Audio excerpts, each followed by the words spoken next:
నా ప్రియమైన కుమారుడా, కుమార్తె, దిక్కుతోచని స్థితిలో ఎంత వెతికినా దారి కనిపించడం లేదా?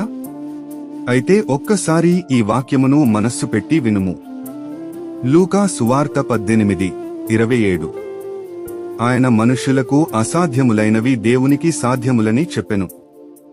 అనగా ఈ వాక్యంలో నేను చెప్తున్నది ఏమిటంటే, మనుష్యుల దృష్టికి అసాధ్యంగా అనిపించే విషయాలు కూడా దేవునికి సాధ్యమే.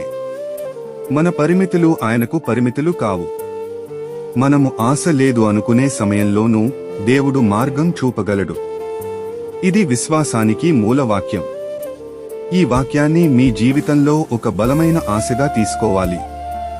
కష్టం ఉన్నా, పరిస్థితులు కుదరకపోయినా దేవునిపై నమ్మకంతో ఉండాలి. ఎందుకంటే ఆయనకు అన్నీ సాధ్యమే. నేను మళ్ళీ చెబుతున్నాను, ఆయనకు అన్నీ సాధ్యమే.